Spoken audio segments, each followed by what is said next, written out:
The ninth rule is a rule that I need your help with, Reverend Graham, and I believe the liberal church needs your help with. It is be a wholesome Christian. Now, I am a fan of TV, and I'm a fan of movies. I'm a James Bond fan, as you can see. Is it immoral to watch a James Bond film? Is it immoral to watch a horror movie? Is it immoral to play Dungeons and Dragons and roleplay? I know this one is a sticking one, which I'll get back to.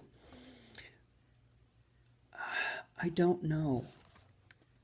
All I know that is immoral is what you do that hurts your fellow neighbor, puts you above your neighbor, or puts you above God by worshiping other gods and worshiping things above him. And your father said, you ought to be radiant. You should be chivalrous, courteous, clean of body, pure of mind, poised and gracious. Silly flirtations, unhealthy gossip, shady conversation, suggestive amusement should be avoided like rattlesnakes. So flirtations are okay. I mean, that's kind of the way we mate and we find a person we love and want to be with. I don't know if there's any healthy gossip. Shady conversations, suggestive amusements. Amusements is where the trouble lies.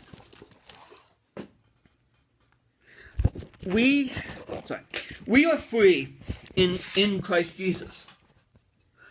But our freedom comes with responsibility. This is from 1 Corinthians 8:2.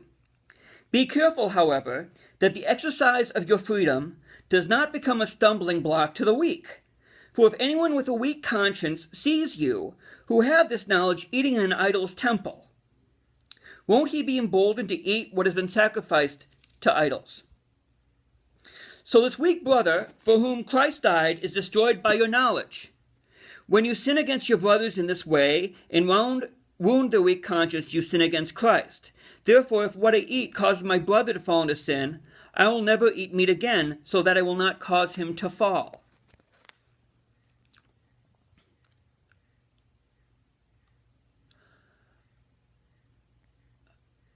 Is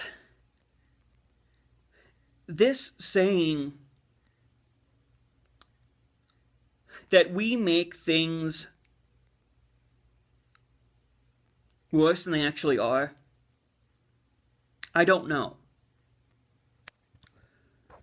I mean, I don't know.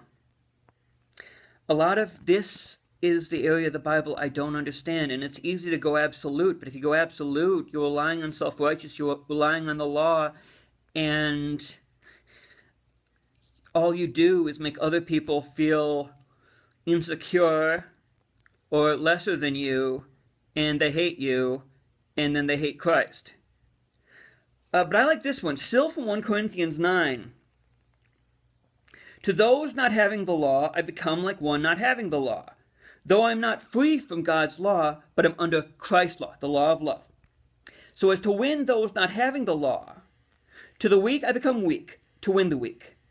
I have become all things to all men, so that by all possible means I might save some. I do all this for the sake of the gospel, that I may share in its blessings. Now we avoid unbelievers like the plague, because we believe we will be corrupted, we will be tainted. That is exactly the opposite of what we should be doing. We should be using every circumstance to talk about Christ, but to do so in a way that isn't shoving your faith down someone's throat. My best friends are non-believers.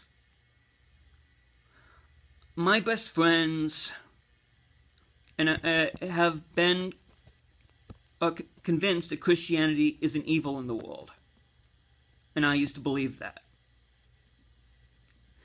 And by pushing them away and by condemning them, we just push them away even further, and we may lose our friends. Now, if your friends are like into hard drugs and alcohol, and you used to do drugs and you don't want to do drugs anymore, that's different. But for example, I'll say the horror movies. I had a discussion with my friend about horror movies. There's a movie, See No Evil, starring Kane from WWE, and I don't like modern horror movies because there's no hope. And everyone dies. At least in slasher films from the 1980s, people survived. And actually, the morals were very fundamentalist Christian morals. You have sex without love and commitment, you die. You do drugs, you die.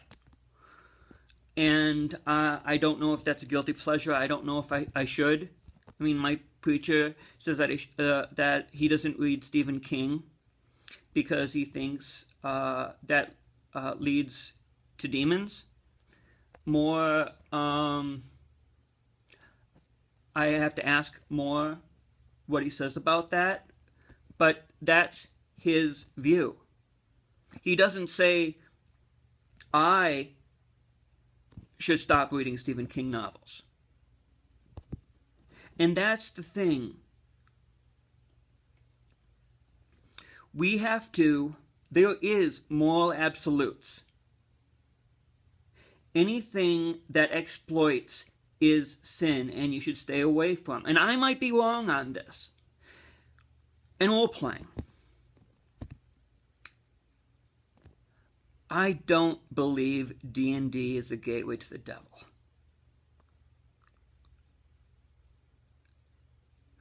I believe World of Darkness, D&D are storytelling tools. And you're not playing evil characters. In fact, what you're doing are fighting evil. I mean, like for example, today I'm going to run a game about an evil witch who is trying to use magic to convince good people to kill each other over the Equal Rights Amendment. And I am sick and tired of being called evil. No, D&D isn't a gateway to evil. But I wouldn't play D&D or talk about D&D with someone who does believe it's evil. So, help me be wholesome, and I'll help you not be legalistic. Because the gateway to devil is you above someone else. God bless.